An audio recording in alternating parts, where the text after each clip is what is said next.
Bismillahirrahmanirrahim. Assalamualaikum warahmatullahi wabarakatuh. Alhamdulillahirabbil alamin. Puji syukur kehadirat Allah Subhanahu wa taala yang telah memberikan rahmat dan karunia-Nya kepada kita semua sehingga kita dapat berkumpul melaksanakan proses pembelajaran pada pagi hari ini dengan melaksanakan secara Zoom. Baik, yang sama-sama kita hormati yaitu Bapak dosen pengampu kita, yaitu Bapak Aulia Rahman, SKM, MKM, dan seterusnya teman-teman yang dikebanggakan. Baik, untuk judul dari kelompok 4 yaitu analisis pencemaran di lokasi MBKM. Next.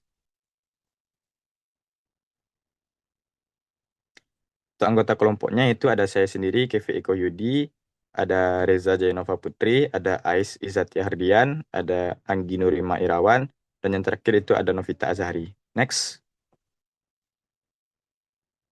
Untuk materi yang pertama yang akan disampaikan oleh Ais, kepada Ais disilahkan. Baik, terima kasih kepada moderator. Jadi di sini saya akan menjelaskan tentang bentuk pencemaran yang kami temukan di lokasi MBKM. Jadi itu ada dua, yang satu itu penumpukan sampah dan pencemaran air sungai. Untuk penumpukan sampah itu sendiri, itu kan adalah masalah lingkungan yang serius dan semakin meluas untuk di seluruh dunia, di Indonesia, dan di lokasi MBKM ini sendiri. Sampah yang menumpuk ini itu bisa dikarenakan oleh fasilitas pengelolaan sampah yang tidak memadai dan kurangnya kesadaran masyarakat terkait pentingnya pengelolaan sampah.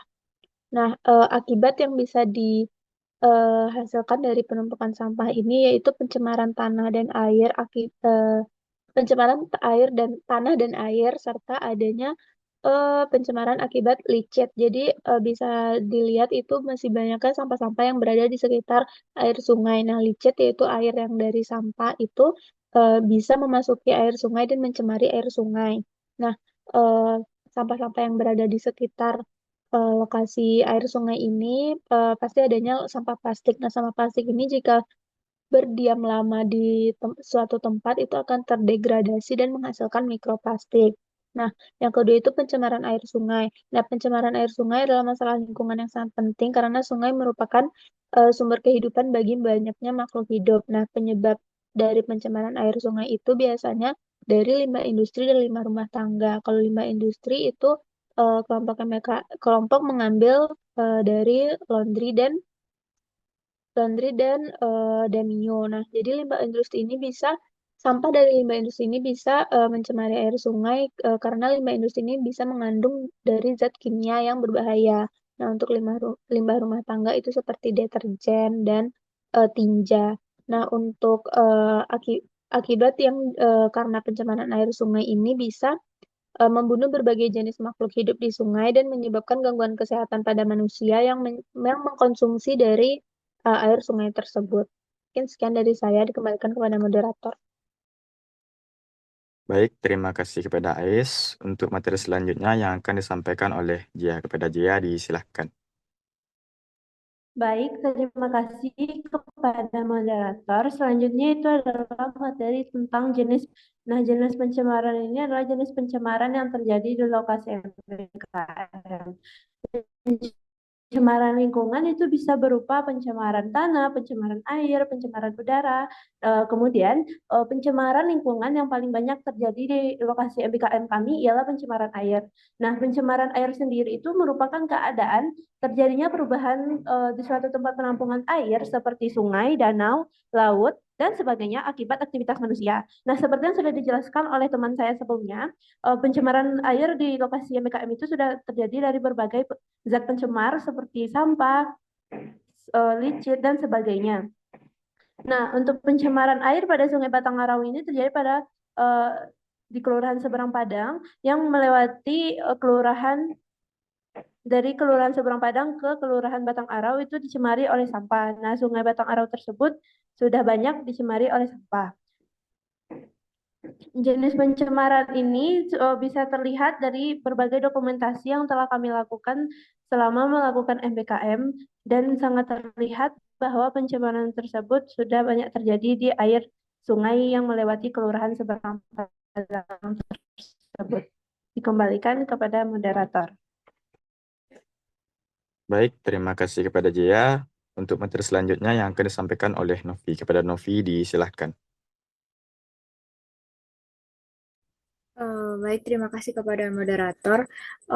Untuk selanjutnya itu adalah regulasi. Adapun regulasi yang kami ambil untuk pencemaran pada Kelurahan Seberang Padang itu ada tiga. Yang pertama itu UU nomor 18 tahun 2008, yaitu tentang pengelolaan sampah, larangan membuang sampah sembarangan dan pengangkutan sampah. Lalu yang kedua itu ada PP nomor 81 tahun 2012 tentang pengelolaan sampah rumah tangga dan sejenis sampah rumah tangga.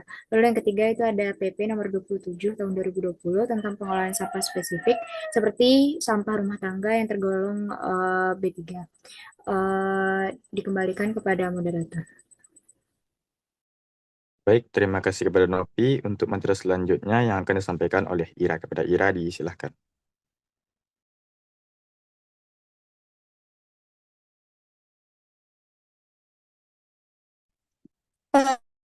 Baik, terima kasih kepada moderator. Materi selanjutnya yaitu mengenai diperlukan upaya pengendalian yang komprehensif dan berkelanjutan. Yang pendekatan yang juga melibatkan masyarakat dan sektor swasta yang ada di Kelurahan Seberang Padang. Pengendalian pencemaran sampah dari hulu hingga ke hilir, termasuk seperti upaya masyarakatnya mengurangi sampah, peningkatan pengetahuan masyarakat dan pelaku usahanya mengenai daur ulang sampah, peningkatan infrastruktur seperti penyediaan sampah, serta penegakan regulasi yang tegas.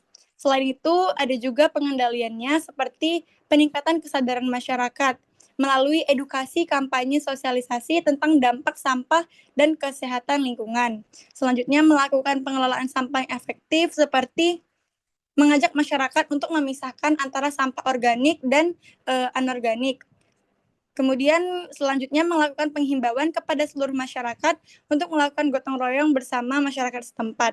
Nah, upaya ini akan lebih efektif jika dilakukan dengan melibatkan seluruh masyarakat dan juga kombinasi seperti adanya edukasi, pengelolaan, dan penegakan aturan. Mungkin sekian dari saya, dikembalikan kepada moderator. Selanjutnya itu kita masuk kepada materi yang terakhir, yaitu upaya pengendalian dengan SMART.